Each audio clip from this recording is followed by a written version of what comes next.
What we're looking at is listening to music when we're exercising and looking at this, using music as a strategy so that exercise does not feel so hard. So what does the evidence say? The evidence says that exercising at high intensity associates with fatigue. We all know that. We all know that when we go for a hard run it hurts. We also know that athletes try to get strategies to try and overcome those sensations of fatigue. Now, the better ones are the ones that can block those out. So what we're really looking at is how can we teach people to learn those strategies really quickly so they can overcome sensations of fatigue relatively early on in their running career.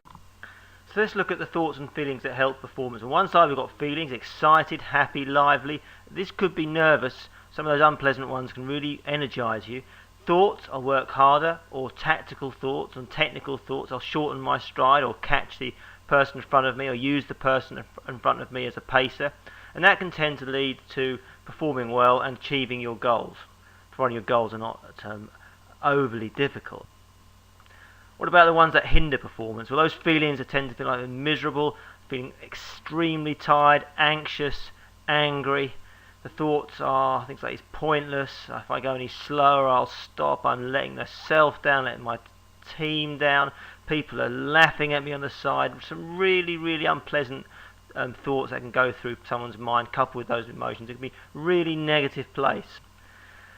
So what we want is an intervention that that breaks down that process that gets in the way of performing well. So the negative feelings don't start becoming negative thoughts, and the negative thoughts don't start becoming negative feelings.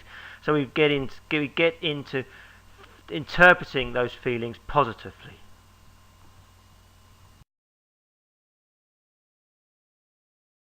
And so why does music work? Well, we know that music has rhythmical qualities, and we know that people can synchronize their movement to those rhythms, and we know that that has been going for thousands of years. There's a sort of in our biological heritage that the idea that we have been moving to music. So it's not too surprising that when people started running listening to music that it found to be quite effective. The rhythm of the music can synchronize to the rhythm of your running and can help and can literally, almost literally, run you along to the rhythm.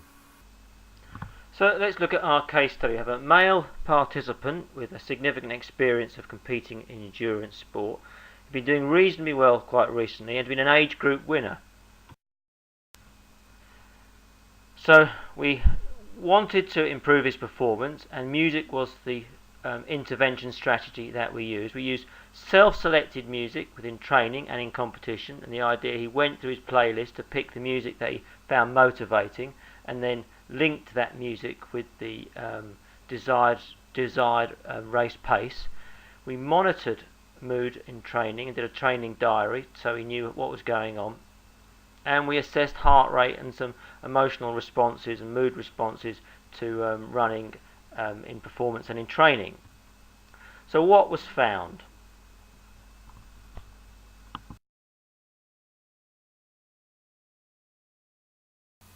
So let's look at the average number of minutes trained per day and look at some of the responses he gave to those sessions. Yes, he trained quite a lot, and so that the idea that he found training quite motivating seems to be supported.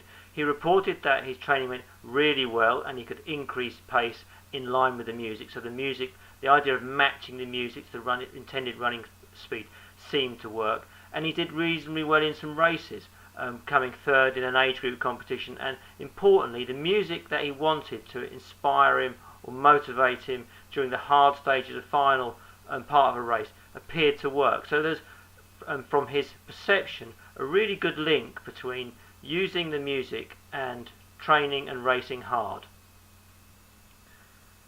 So one of the questions people often ask me is how do I select motivating music? And the first thing I say to them is you need to get music to do what you want it to do. Sounds really obvious to this. That sounds really, really obvious. But it takes a lot more work than what it seems. It's about going through your playlists and saying, what does this music, what happens when I listen to this music? Does it inspire me? Does it make me want to work harder? Does it increase my arousal? Does it reduce my arousal? Make me feel calm? Some music's really calm, really smooth, and get you nice and relaxed. That might be quite good to listen to pre-competition. At the part where you've got this really big, difficult hill, you want the music to kick in and drive you up that hill. You want something really inspiring. You want something, and you want that music to kick in at the right point. So if it comes after something like 25 minutes into a run, then you've got to select your playlist so it comes at the right part of the time. So it's going through what the likely physical and psychological states are going to be in competition and in training, and selecting music that will accompany those and will motivate you to be in the psychological state that you want to be in. And it takes planning. It's not easy to do.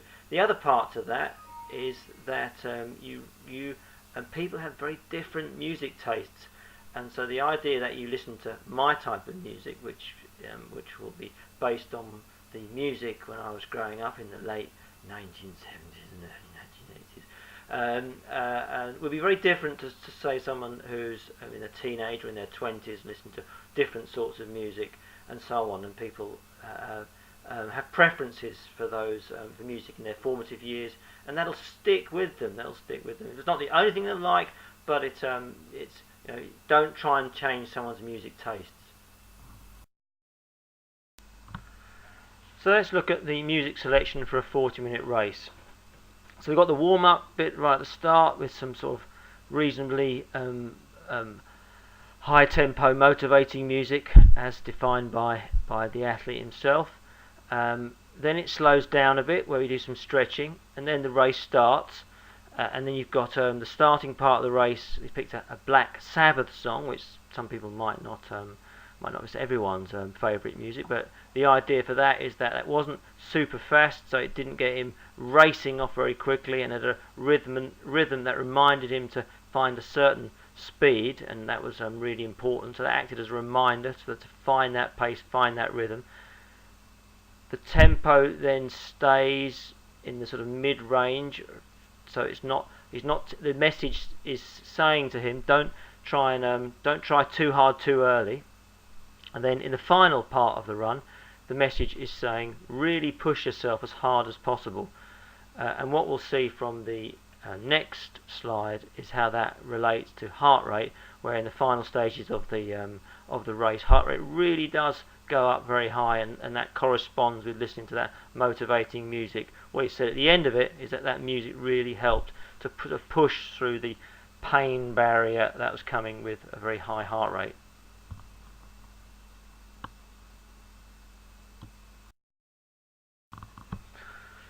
So what the graph illustrates quite nicely is that in the early stages of performance we've got a much lower heart rate, but when the demands of the tasks become a bit more, the music kicks in to try and help accompany that, and we get the increased heart rate with the motivating music, which he later indicates was really motivating. So what are the implications? One is that music can be an effective intervention strategy, but the effectiveness is largely dependent on that is you, the person who wants to use it, taking time to go through your playlist, saying, what does this music mean to me? How does it make me feel? And then trying to match those feelings with the sort of feelings you want to feel. And that seems a long process, but it's not as hard as what it seems. But it's about some careful planning. So if you want to feel relaxed at the start of a competition, then select relaxing music. Where the competition demands you to put some real effort in, to get music to match those sort of motivational states, and that takes planning. So it's matching the intended states with the state that music can bring. Remember that music is a very, very personal choice. So if someone says, I found this type of music really motivating, that may motivate for him or her, but it may not motivate for you. So practice in training, and you probably get the results in terms of improved performance.